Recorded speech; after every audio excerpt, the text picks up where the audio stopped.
Tumaas na ang digmaan nitong nakaraang weekend nang mangakong magbubukas ng mga bagong larangan ng labanan ang Iran. Sa pagkakataong ito, totoo ang banta nila dahil matapos ang isang buwang katahimikan, biglang sumali sa digmaan ang mga Houthi. Maraming linggo nang tinatanong ang tanong na yan, bakit hindi pa rin sila sumasali? Isa sila sa pinakamalalakas na puwersa ng Iran at ngayon alam na natin ang sagot. Sa katunayan, mas malaki at nakakatakot ang ipinapakitang pagbabago sa estratehiya ng Iran. Ngayon, hindi lang Israel, kundi pati US ay nanganganib. Hindi lang kasi iisang digmaan ang nangyayari ngayon. May pangalawang digmaan na nangyayari sa ilalim ito na halos di napapansin o napag-uusapan, pero mabilis itong nagiging pangunahing labanan. Maging tapat tayo. Madaling maliitin ang IRGC. Pero hindi lang ngayon ito nagsimula. Matagal na nilang pinaplano ito at may mga lihim silang estratehiya. Hindi bigla ang nagpasya ang mga Houthi na tumugon sa agresyon ng mga Zionista. Bahagi sila ng plano na tahimik na binubuo ng Iran mula pa noong 2009 at ang pinakanakagulat na bahagi ay karamihan sa mga tao ay hindi man lang namalaya na nangyayari ito hanggang sa nasa pwesto na ang lahat. Maligayang pagdating sa Iraqi show sa JNS TV. Narito ang plano. Alam ng Iran sa loob ng dekada na hindi nila kayang talunin ng Estados Unidos sa harapang labanan. Hindi ito insulto dahil wala namang makakagawa noon. Ang estratehiyang militar ng Iran ay hindi talaga para manalo sa digmaan. Ang layunin nito ay gawing sobrang mahal, sobrang masakit at sobrang nakakagulo sa pandigdigang ekonomiya ang isang digmaan, parang sinumang nakaupo sa White House ay magpasya na hindi na ito sulit. Hindi sapat ang pera, militar at kahit ang terorismo. Kaya tiningnan nila ang isang yaman na meron sila na wala ang mga Amerikano. At yon ay heograpiya. Tingnan mo ang mapa. Ang Persian Gulf, kung saan nagbubomba ng langis ang Saudi Arabia, UAE, Iraq at Kuwait, ay may iisang labasan lang, isang 24 milyang makitid na siwang sa pagitan ng Iran at Oman na tinatawag na Strait of Hormuz. Isang kalimang bahagi ng langis na mundo ay dumadaan dito araw-araw. Malamang pamilyar ka na sa pangalan ng kipot na ito. Bakit? Dahil ang Iran ay nasa isang gilid nito at madalas natin itong napag-uusapan dahil alam ng Iran na ang pagbabanta sa kipot na iyon ang kanilang pinakamalakas na sandata. Ginamit na nila ito noong dekada 80. Ginamit na nila ito noon bilang panggigipit at ginagamit ulit ngayon. Dahil bahagyang nahaharangan ng Hormuz, tumaas mula 70 hanggang mahigit $113 kada bariles ang presyo ng langis simula ng digmaan. At may ilang mga analyst, sa totoo lang, na naniniwalang maaaring umabot pa ito ng $200 kada bariles pagsapit ng Hunyo. Marami sa atin ang inaakalang hanggang doon lang ang mga pakanan nila sa ekonomiya at kalakalang pandagat, pagmaniobra sa kipot, pagpapataas ng presyo ng langis at paglika ng presyon. Pero ito ang natuklasan ng Iran. Ito ay estratehikong pananaw na nagpapaliwanag ng lahat. Hindi sapat ang Hormuz lang bilang presyon dahil may paraan pa ring makalusot kahit isara ito. May sariling pipeline ang Saudi Arabia at UAE na umiiwas dito at ngayon sinusubukan din ng Turkey na gumawa ng sarili nilang ruta. Hindi nila kayang hawakan ang buong kapasidad pero nandyan sila. Kaya totoo ang banta pero kaya pa ring pamahalaan sa ilang aspeto. Napagtanto ng Iran na kailangan natin ang kabilang dulo, ang Bab al-Mandeb, na sa Arabic ay nangangahulugang Gate of Grief o tarangkahan ng dalamhati. Isa itong 20 milyang lapad na kipot sa pinakatimog na dulo ng Red Sea sa pagitan ng Yemen at Horn of Africa. Bawat barkong dumadaan sa Hormuz na kailangang makarating sa Europa ay kailangang dumaan sa Bab al-Mandeb, ang Red Sea papunta sa Suez Canal patungong Ehipto. Kung sabay mong maisasara ang Hormuz sa silangan at Bab al-Mandeb sa kanluran, mapuputol ang pangunahing ugat ng pandaigdigang enerhiya at kalakalan sa kalahati. Ang problema ng Iran ay malayo ang Bab al-Mandeb, nasa 1,500 milya ang distansya. Walang hukbong dagat ang Iran na kayang magpalawak ng puwersang militar hanggang doon, lalo na ng matagal. Kaya noong 2009, naghanap ang Iran ng ibang solusyon. Magtatatayo sila ng sariling hukbong dagat. Isa ang Yemen sa pinakamahihirap na bansa at ilang taon nang dumaranas ng iba't ibang kaguluhan at kawalang tatag. Sa Yemen, may Shia militanteng nakapuwesto, ibig sabihin, isang kilusang terorista na tinatawag na Houthis, opisyal na tinatawag na Ansar Allah, mga taga-suporta ng Diyos, na nakikipaglaban sa isang digmaang sibil laban sa pamahalaan ng Yemen at higit sa lahat, matinding kaaway ng Estados Unidos at Israel. Nakita ng Iran ang isang pagkakataon. Sa loob ng susunod na 15 taon, ang Quds Forces ng Iran, ang kanilang lihim na sangay para sa mga panlabas na operasyon, ay nagsagawa ng tahimik na operasyon. Maliit na bangkang pang-isda ang tumatawid sa Arabian Sea sa dilim, may dalang mga bahagi ng armas na hinati sa maliliit na piraso para hindi mahalata. Mga bahagi ng misil at piyesa ng drone na dinadala sa Yemen para buwiin. Mga Iranian na tagapayo militar na nakapaloob sa mga kuman ng Houthi. Pagsasanay, intelihensya, pondo. Madalas minamaliit ang talino dito. Sinadya nilang bigyan ng Houthi ng armas na madaling gamitin nang hindi na kailangan ng mahabang pag-aaral militar. Kaya ng puwersang mandirigma na walang tradisyong militar na mabilis gumamit ng sopistikadong sandata. At ang Yemen, bilang isang bansang lulong sa kaguluhan, ay hindi madaling lugar para bantayan. Kung pagsasamahin mo ang kanilang ideolohiya, labanan, geopolitikal na kalagayan at lokasyon, idagdag pa na ang mga kabataang lalaki sa gitna ng kaguluhan ay parehong galit at madaling mahikayat, lalo na dahil sa kanilang kahirapan. Ito ay naging perpektong lugar para makabuo ng isang napakaseryosong hukbo na, gaya ng alam natin, ay kanilang naging estratehiya. Magbuo ng hukbo sa Lebanon, magtatag ng mga milisya sa Syria at Iraq, palakasin ang Hamas at palakasin ang mga Houthi sa Yemen. Hindi aksidente ang kanilang lokasyon. Nang magsimulang magbigay pansin ang mundo, tapos na ang lahat. Sa ngayon, tinatayang may 200,000 mandirigma na ang mga Houthi.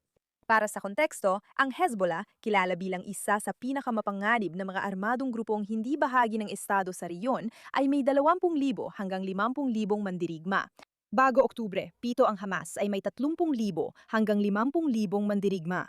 Mas marami pang mandirigma ang mga Houthi kaysa pinagsamang bilang nila. Aktibo silang kumukuha ng teenager para dumami pa sila. Kontrolado rin nila ang Hilagang Yemen kasama ang kabisera na Sanaa. May sariling gobyerno, nangongolekta ng buwis at kumukontrol sa kita ng langis. May mga pabrika ng armas sa Yemen na gumagawa ng sariling misil at drone. Alam nating mahilig silang gamitin ang mga iyon at higit pa rito, marunong talaga silang gumamit nito.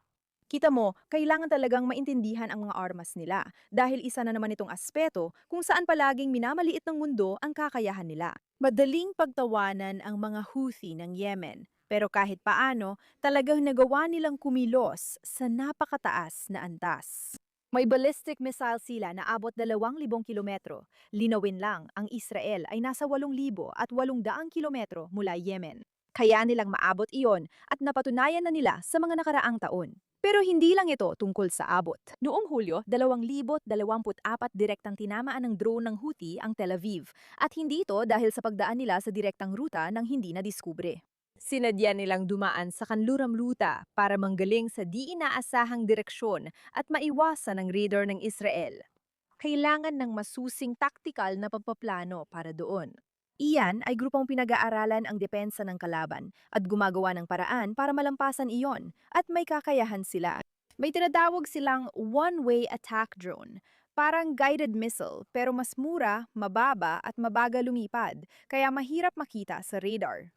Kapag nilagyan mo sila ng pampasabog at itinuro sa target, hindi na sila bumabalik. Mayroon din silang anti-ship ballistic missiles at precision-guided weapons na kayang tamaan ang gumagalaw na barko sa dagat na wala pa sa maraming militar ng ibang bansa. Nakakatuwang isipin na umamin ang CIA na hindi nila alam ang buong laman ng arsenal ng mga Houthi. Isang mataas na opisyal ng depensa ng US ang nagsabi sa publiko at gusto ko itong direktang i-quote dahil mahalaga itong maintindihan.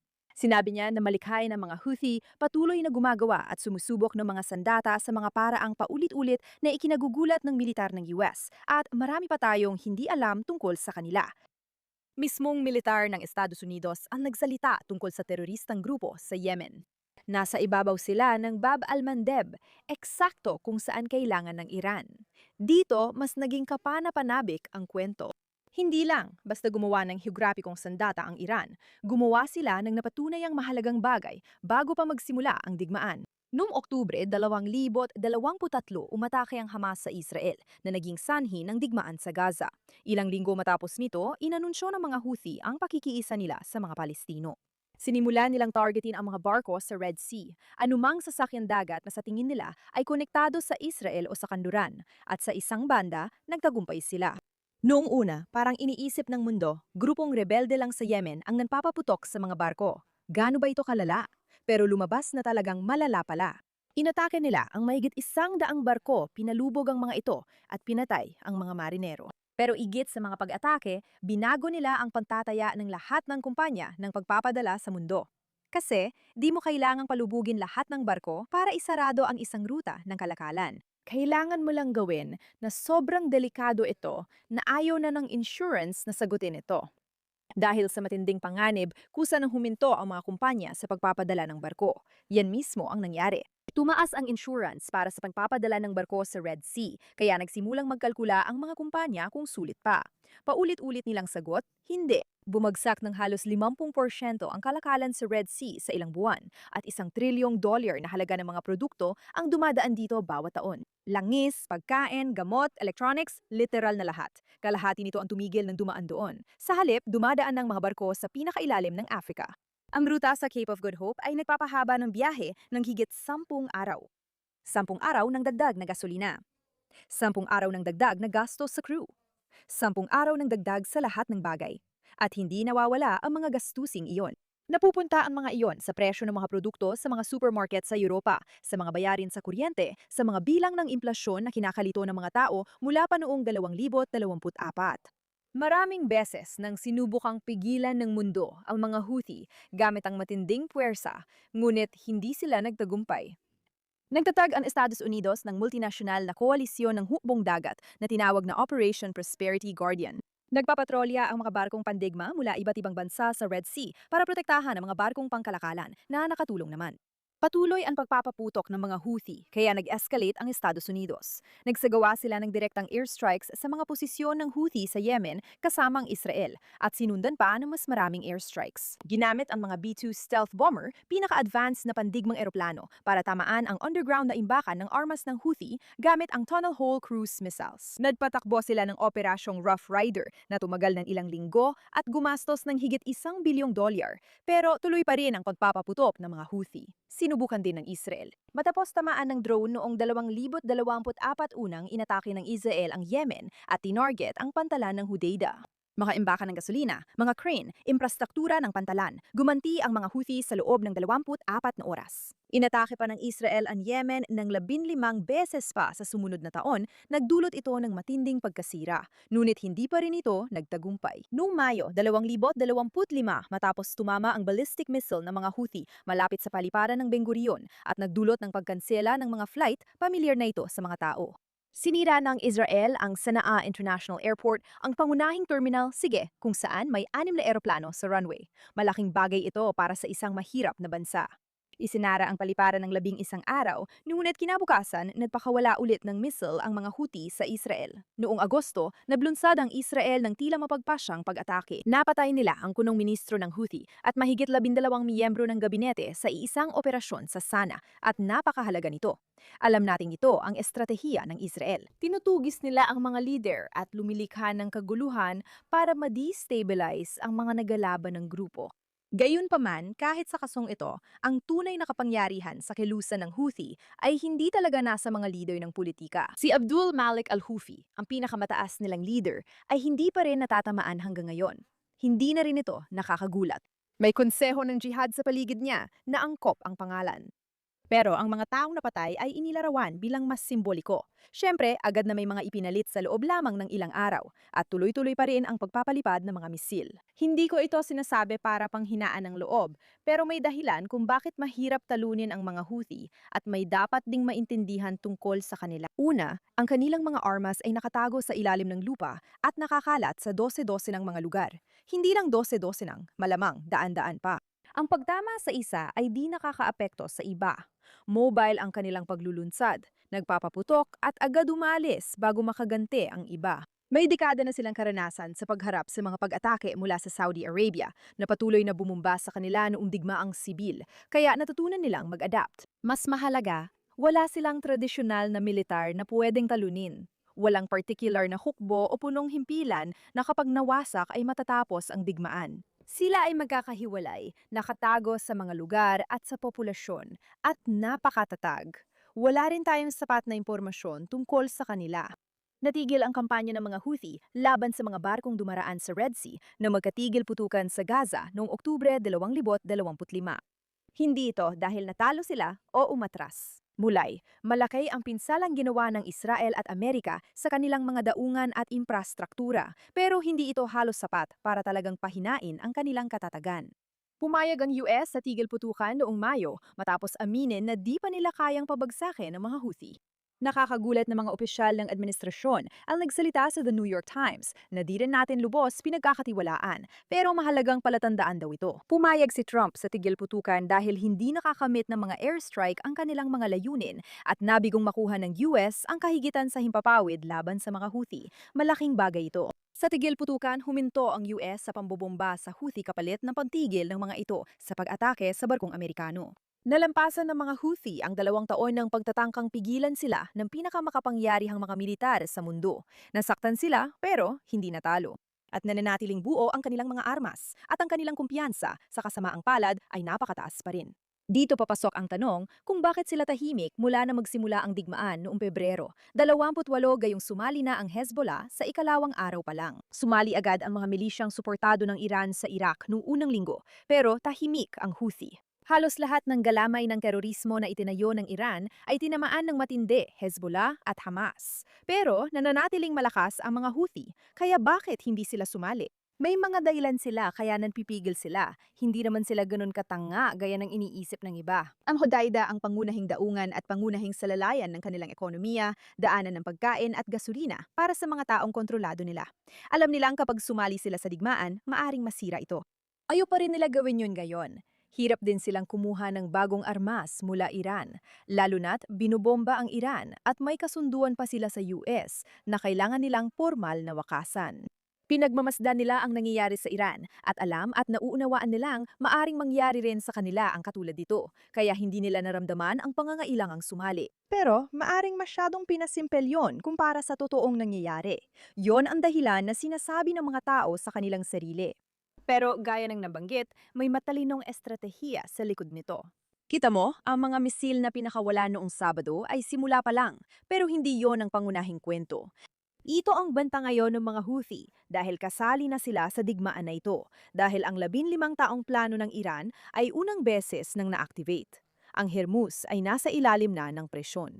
Inayos ng Iran iyon at hirap si Trump kumbinsihin ang mga tao na sumali sa koalisyon laban sa mga barko ng Iran. Ngayon, opisyal nang sumali ang grupong nakapuwesto sa Bab al-Mandeb.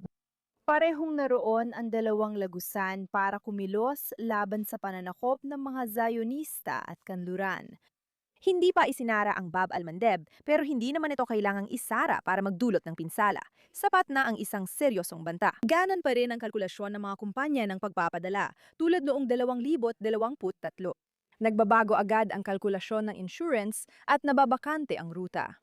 Ngayon, parehong nanganganib ang magkabilang dulo ng pinakamahalagang trade corridor sa mundo ng sabay na hindi pa nangyari noon sa makabagong panahon. Pero ganito kasi yun, hindi ko iniisip na masama talaga na sumali ang mga Houthi. Sa tingin ko, may positibong bahagi ito.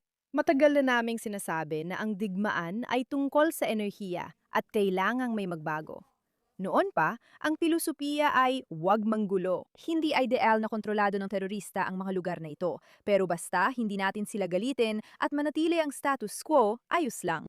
Pero dahil sa nangyari noong Oktubre 7, nagbago ang pananaw ng Israel tungkol sa ganitong pag-iisip at napagtanto nila na kung isa kang banta, hindi na mahalaga kung anong mangyayari at kung talagang balak mong gamitin ang banta mo laban sa amin. Yon ay isang problema. Sa pagdaan ng panahon, napagtanto ng US at mga bansa sa Gulpo, lalo na pagkatapos ng digmaan sa Iran, na ito ay hahantong lang sa pangmatagalang sakuna, kailangan ng pagbabago. At nagsisimula ito sa pagtanggal ng malalaking banta sa ekonomiya. Gaya ng nabanggit sa simula ng episode, estratehiya ng Iran ang tukuyin ang iba't ibang paraan para saktan ang kanluran nang hindi gumagamit ng lakas militar para mapaurong ito. Ang ekonomiya ay isa sa pinakamahalagang paraan. Pero bakit wala sa atin? Ang nagtatanong kung paano natin hinayaang matagal tayong umasa sa mga lugar na kontrolado ng mga teroristang grupo na nais sirain ang kanluran. Alam naman natin ang tungkol sa iba pang contingency plan na binubuo, mga pipeline at iba pa. Pero ang napagtanto ngayon, lalo na nang sumali ang mga Houthi, ay malinaw na malinaw. Ang mga teroristang ito ay bumuo ng malaking hukbo na may layuning pahinain ang katatagan ng kanluran gamit ang misail, ekonomiya at pagkontrol sa langis, dagat at kalakalan. Sa maraming paraan, ang digmaan ay lumipat na sa dagat. Nagsimula ito sa himpapawid, pero kalaunan naging malinaw na ang dagat ang pokus. Marami sa atin ang di napansin ang digmaan sa loob ng digmaan. Bakit ngayon lang sumali ang mga Houthi eksakto makalipas ang isang buwan? Bukod sa lumalakas na pressure kay Trump dahil sa puntaas ng presyo at online na tanong kung paano matatapos ang digmaan. Pero sa totoo lang, may isa pa silang matagal ng binabantayan na ngayong linggo lang nagbago. Para maintindihan ang kahalagahan nito, dapat mong malaman kung ano ang American Aircraft Carrier. Sige? Madami ang nag-aakalang ito ay malaking at nakakatakot na barko, pero hindi yon sapat na paglalarawan. Pagtiyagaan mo ako, may dahilan kung bakit ko ito binanggit. Ang USS Gerald R. Ford, pinakamalaking barkong pandigma sa kasaysayan, ay hindi talaga isang barko. Isa itong lumulutang na military airbase, mahigit 1,100 talampakan ng haba, pinapagana ng nuclear, may sakay na 4,000 at 500 katao at mahigit 75 na eroplano at basta na lang itong nakatigil sa dagat. Mga fighter jets, electronic warfare aircraft, at radar command aircraft, kayang magsagawa ng 100 at 60 combat missions araw-araw mula sa dagat nang hindi kailangan ng pahintulot ng ibang bansa o base sa lupa na mahalaga. Maaring biglang lumitaw ito sa inyong karagatan. Dala ang isang operational na Air Force base na kontrolado ang paligid. Hindi rin ito dumarating ng mag-isa. Dumarating ito kasama ang tinatawag na Carrier Strike Group, ilang mga destroyer at cruiser na nakapalibot dito. Lahat ay may kagamitan para pabagsakin ang mga paparating na missile at drone. Dagdag pa ang sarili nilang mga cruise missile para sa mga opensibang atake. Kapag barkong ito ay nasa inyong karagatan, bawat missile o drone na ilulunsad mo, alam mong maaring manggaling sa napakalaking aircraft carrier na ito ang ganti. Alam ito ng mga Houthi, lalo na't sa nakaraang 2 taon sila ang tumutugis sa mga barkong pandigma. Nung kampanya sa Red Sea 2023-2025, ipinadala ng US ang USS Eisenhower para pigilan ang pag-atake ng Houthi sa mga barko. Sumunod ang 8 buwan ng pinakamatindi at tuloy-tuloy na laban ng pandagat na naranasan ng US Navy mula pa noong ikalawang digmaang pandigdig. Hindi ito pagmamalabes at malamang hindi mo pa narinig. Totoo, mismo mga kumander ng Pentagon ang naglarawan nito. Nagpakawala ang mga Houthi ng sunod-sunod na drone at anti-ship ballistic missiles sa carrier at mga escort nito, pero hindi nila ito napalubog. Iyon sana ay magiging isang natatanging tagumpay, pero muntik na nilang magawa. Ang Houthi missile ay dumaan mga 200 metro lang mula sa Eisenhower, sobrang baba ng trajectory at halos walang babala, kaya hindi ito na-intercept. Bumagsak lang ito sa tubig malapit sa carrier. Ang mga Houthi ay nakapagpaputok ng missile. 200 metro lang ang layo mula sa nuclear-powered aircraft carrier. May isang Houthi cruise missile na dumaan ng wala pang 1 milya mula sa isa sa mga escort nito at na-intercept sa huling segundo. 2 beses na-extend ang deployment ng Eisenhower at pagbalik nito matapos 8 buwan, tinawag ito ng Navy na pinakamatinding combat deployment mula ikalawang digmaang pandigdig. Napalta ito ng USS Truman na nakaranas din ng halos kaparehong sitwasyon. Ngayon, habang napakatindi ng mga labanan sa dagat, may aspeto rin ng ekonomiya sa labanan na laging laban sa US sa buong panahon. Ang pagpabagsak ng drone ng Houthi ay nagkakahalaga ng dolyar, 2 milyon sa interceptor missiles, habang 20,000 dolyar lang ang halaga ng drone para sa mga Houthi.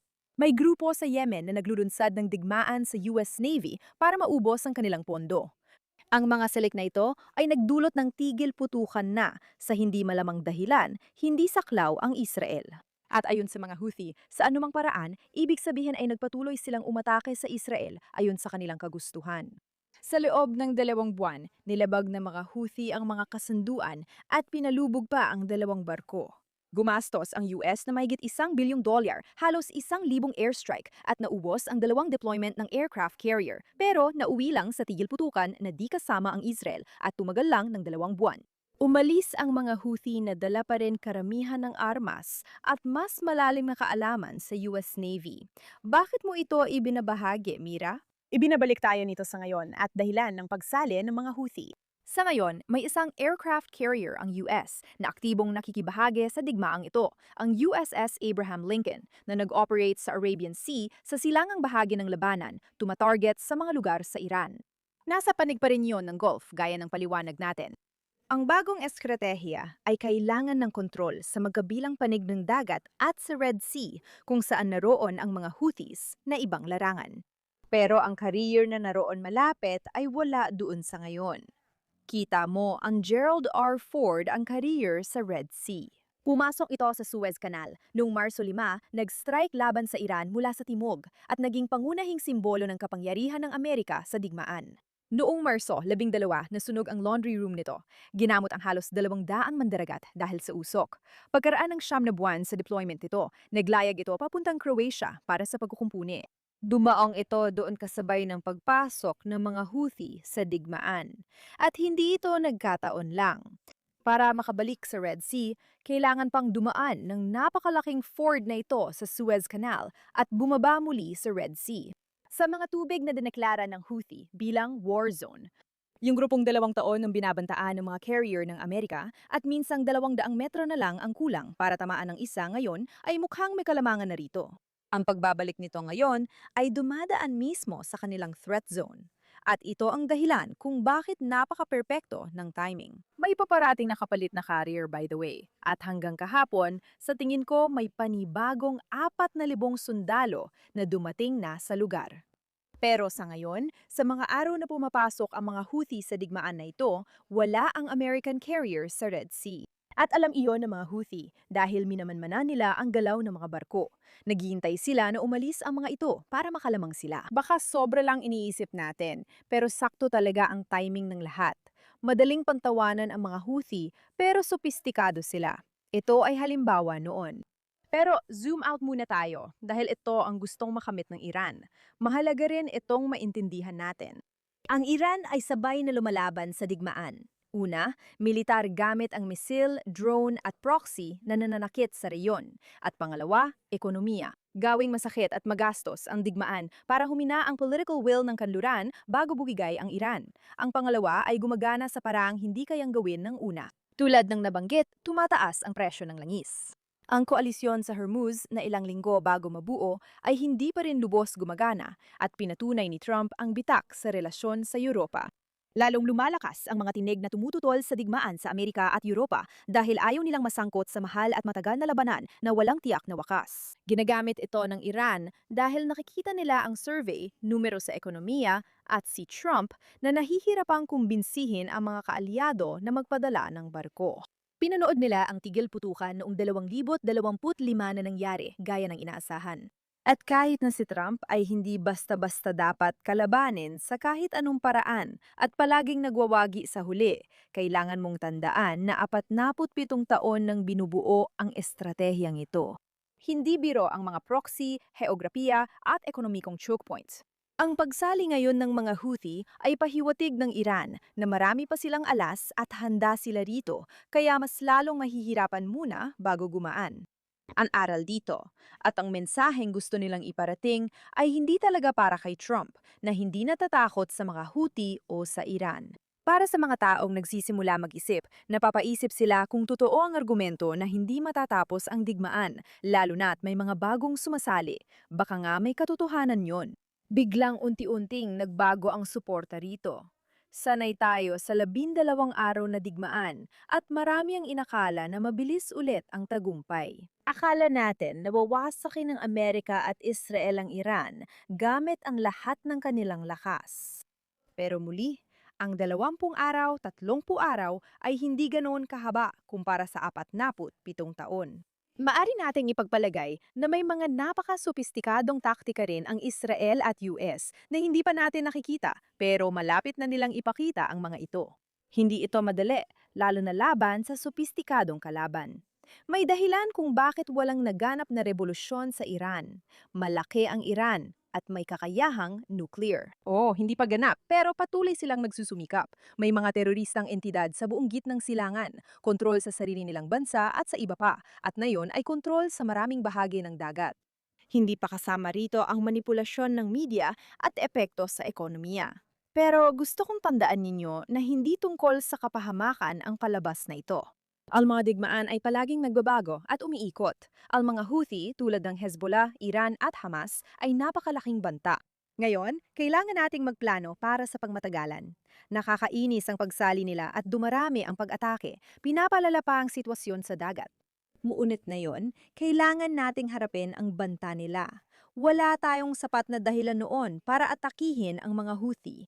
Ngayong kasali na sila, kaya na nating lumaban sa kanila. Tulad ng natutunan natin, ang mga teroristang grupo ay kailangang tuluyang alisin kahit hindi komportable para sa atin. Sa pagsali nila, nagkaroon tayo ng kakayahan na harapin sila at iyon ay isang biyaya. Kinakaharap natin ang parehong issue na naranasan noon, pero matagal na rin itong pinlano. May nakalimot ba sa ginawa ng Israel ilang buwan na nakalipas na posibleng nagbigay sa kanila ng kalamangan? Parang kakaiba yun noon. Yung biglang pagkilala sa Somaliland, yung malawak na baybayin katapat ng Yemen. Isang kakaibang hakbang ito sa gitna ng digmaan. Ngunit nagbigay ito ng napaka-kumbinsyenteng daanan na kailangan natin ngayon. Ibig sabihin, matinding tinututukan ng Israel ang katotohanang seryoso at aktibo ang banta ng mga Houthi, kaya kailangan nating gumawa ng mga hakbang para makamit ang checkmate. Lahat na nakikita natin ngayon ay pinag-isipang mabuti, walang basta-basta lang. Ngayon, nakatutok ang Israel sa ekonomikong infrastruktura ng Iran dahil kahit may kakayahan ng mga Houthi, kung walang pera at kagamitan, limitado ang magagawa nila. May lamang ang Israel at US, pero ang mahalaga, napansin mo bang panig natin ng Diyos? Nagpaputok sila ng daan-daang mga misil at wala pang 20 katao ang namatay sa Israel. Para sa atin, bawat tao ay mahalaga at ang 20 ay labis na. Ngunit bilang porsyento, pinoprotektahan ng Diyos ang ating mga tao at pinapakita kung kanino siya panig. Sa totoo lang, parang ito ay isang makabagong paghahati ng dagat. Mga kaaway mula rito, tila kalaban natin ang kalikasan. Pero parang pinoprotektahan tayo ng Diyos. Ganito ko tinitingnan ang Iron Dome. Lumilitaw ito at pinipigilan ang sinumang sumusubok umatake sa Israel na nasa ilalim ng proteksyon nito. Ngayon, ipagdasal nating hindi bibigay ang mga namumuno at hindi tayo aatras. Ito pa rin ang pinakamalaking problema natin. Hindi tayo naging sapat na matindi laban sa kaaway. Hinayaan pa rin natin sila at hindi tuluyang tinapos. Hindi mahalaga kung gaano man ito hindi komportable. Kung hindi natin ito tuluyang wakasan, haharapin natin ang isa na namang bersyon nito sa hinaharap, kasama ang mas galit na kaaway. Kailangan na itong matapos. Hindi pwedeng maging realidad natin ang Iran 3.0. Hindi pa naging ganito katatag ang pagkakaisa natin sa Estados Unidos. Pinakamataas kailanman ang ating paninindigan. Ito na ang tamang panahon at walang dapat pumigil sa atin. Ipagdasal natin na sang-ayon ang kamunuan sa atin at gumawa sila ng mga desisyon na tunay na magwawaka sa terorismo, magwawaka sa kakayahan nilang i-blackmail tayo sa ekonomiya at hindi natin hinahayaan na magpatuloy ang terorismo. Para lang manatiling komportable ang buhay, maling paniniwala ito. Mali ang ganitong pananaw. At ako mismo, umaasa talaga na ito na ang pagbabagong kailangan ng mundo para tuluyang magbago ang pananaw natin at magkaroon ng bagong pag-unawa kung paano gumagana ang mundo. Ako si Ira Kay, magkikita tayo ulit sa susunod.